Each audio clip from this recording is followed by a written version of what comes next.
इनको तो समझाया जा सकता है, लेकिन इनको समझाना बहुत कठिन होता है। अगर आपका आशीर्वाद मिल गया तो इससे कई गुने लोग भी वहां उपस्थित होंगे और समझ जाएंगे और प्रबंधन भी हो जाएगा। बस आपका आशीर्वाद चाहिए।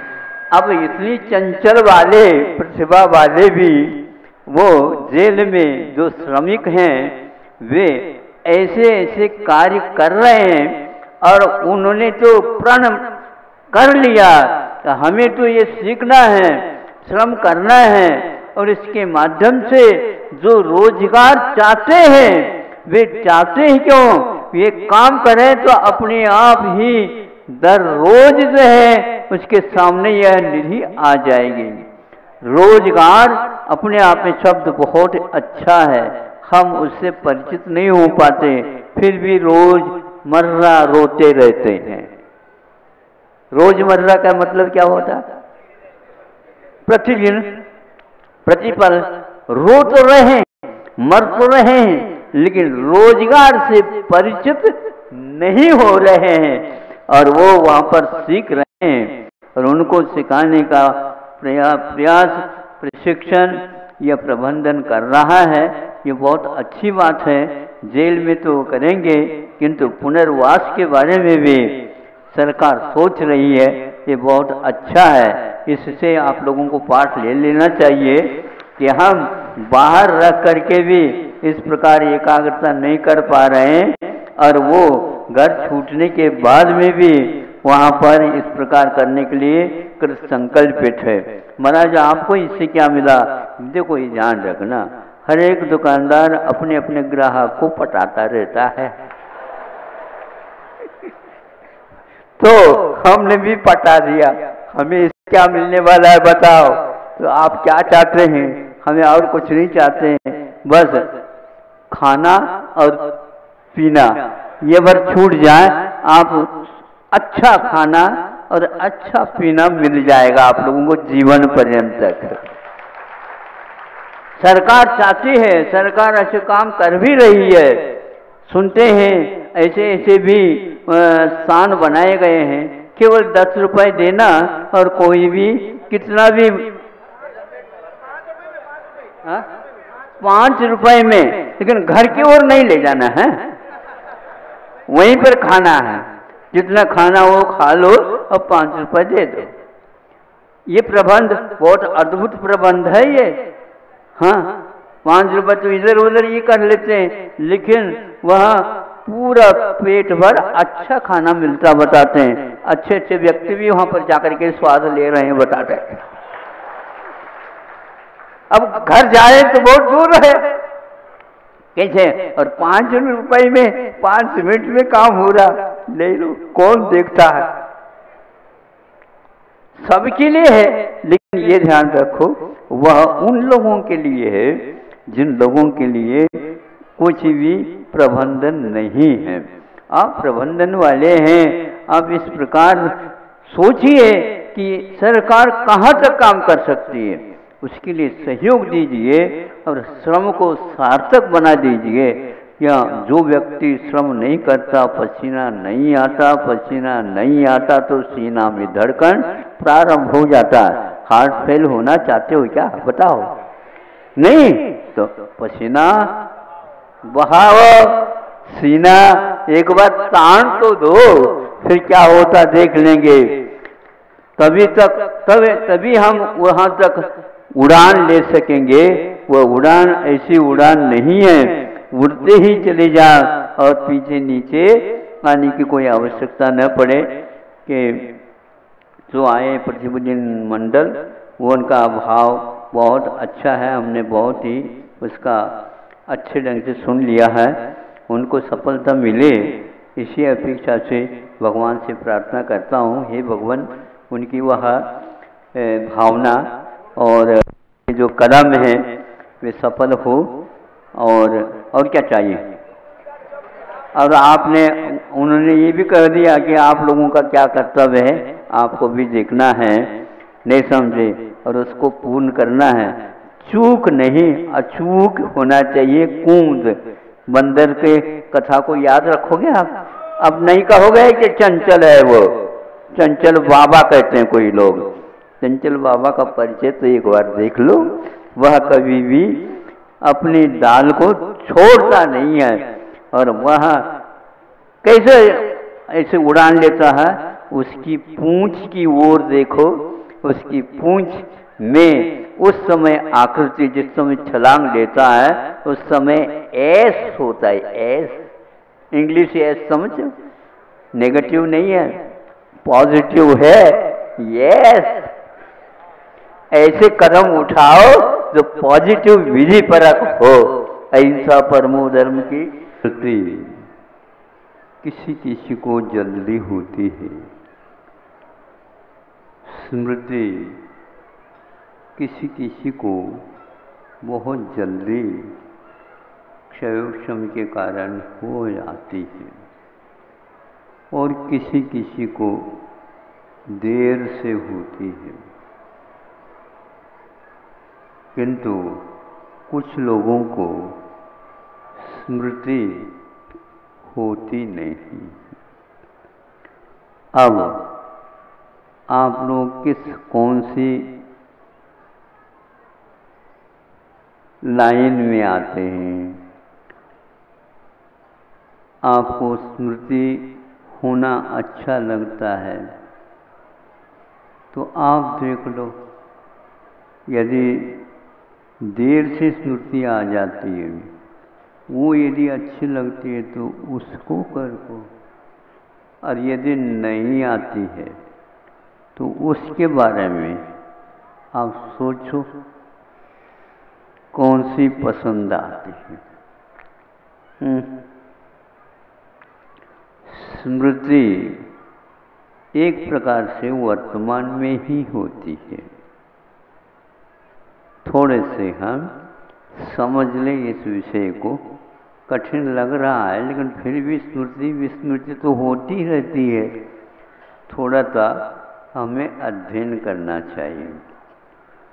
स्मृति होती तो वर्तमान में, लेकिन वर्तमान को भुला देती है। क्या कहा? वर्तमान को भुला देती है, और अतीत की जो वर्तमान में नहीं है उसकी स्मृति वो आती है। तो आप ही बताओ, अब वर्तमान को मिटाने रूप स्मृति आपको यदि अच्छी लगती है तो देख लो, यदि अतीत को ला करके रखती है तो अतीत को ला करके रखने के उपरांत भी उससे कुछ पेट भरता ही नहीं। भरता है? नहीं भरता। हमारे पूछने से आप हाँ या ना में उत्तर दे रहे हैं। हाँ या तो ना, ना या तो हाँ, दो ही तो है। ये हाँ या ना में उत्तर बहुत कठिन होता है, नहीं समझे?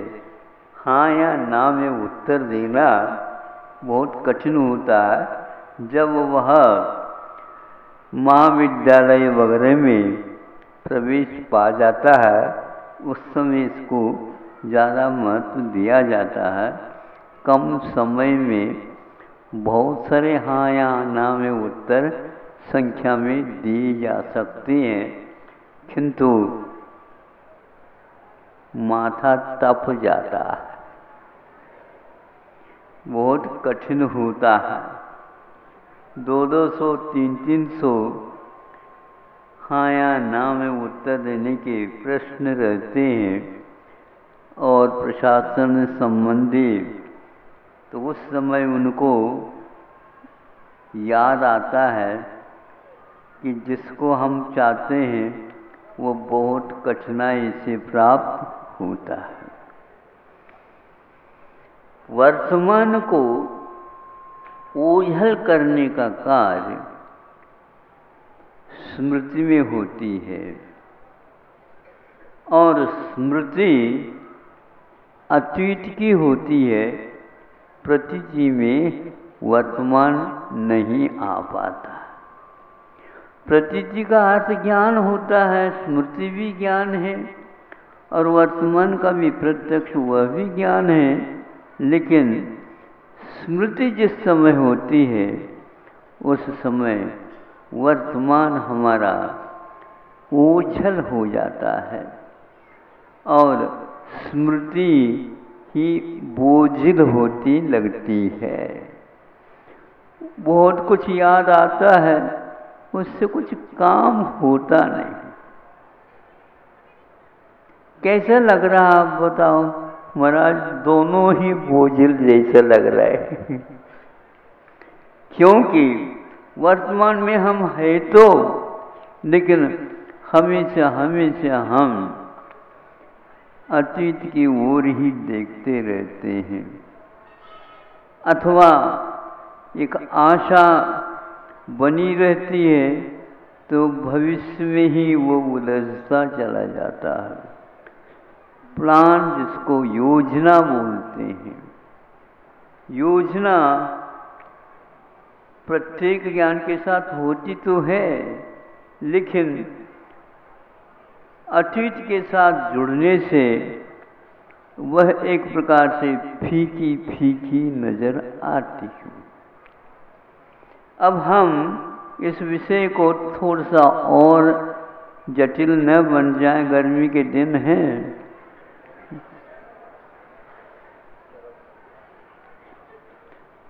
सरलता आ जाए तो हम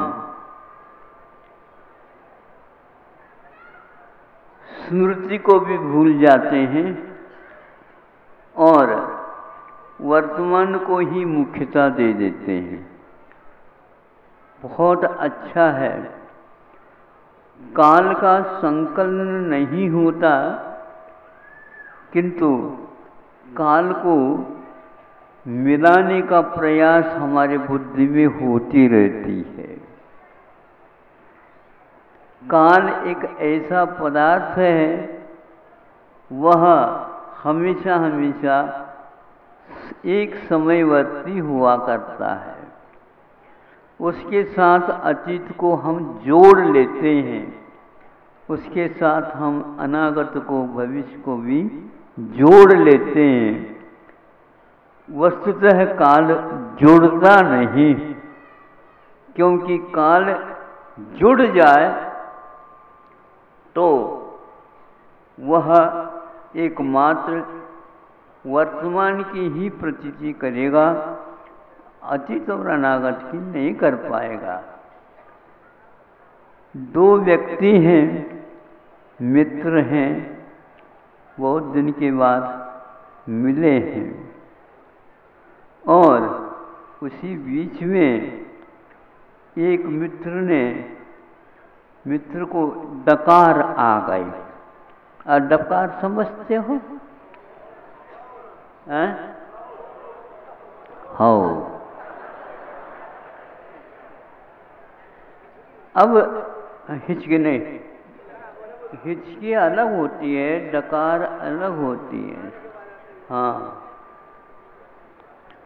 अब डकारा, आज तो वो कहता है डकार जिसको आ गई, आज तो खट्टी डकार आ रही।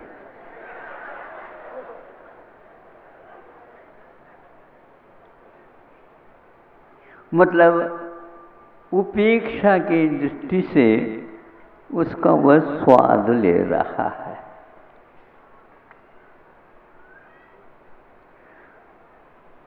इसमें वर्तमान में डकार है, लेकिन स्वाद भी है, लेकिन भूल को स्वीकार करने के लिए बाध्य होना पड़ता। हमने कहा था उनको, ये मत लो, इससे तबीयत आपकी वैसे ही अच्छी नहीं है और बिगड़ न जाए। नहीं नहीं, सब ठीक हो जाएगा। फिर तो भोगो भोगो। क्या खाया था, ये प्रश्न उठता है जो खट्टी डकार आ रही। सही बताओ, खट्टी खाने से खट्टी डकार आ जाए ऐसा कोई एकांत नहीं। अपच की डकार खट्टी आती है, लेकिन वह अच्छी अच्छी चीजें खा ली थी, स्वास्थ्य को ध्यान में नहीं रखा, इसलिए वो मीठी भी खट्टी बन करके आ गए, है ना। अब समझ में थोड़ा थोड़ा आने लगा महाराज। दूसरे को भी उसी समय डकार आ गई, मित्र को।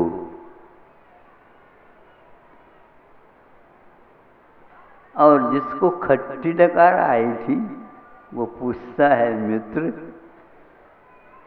तुमको भी डकार आ गई, लेकिन तुम तो मुस्कान ले रहे हो,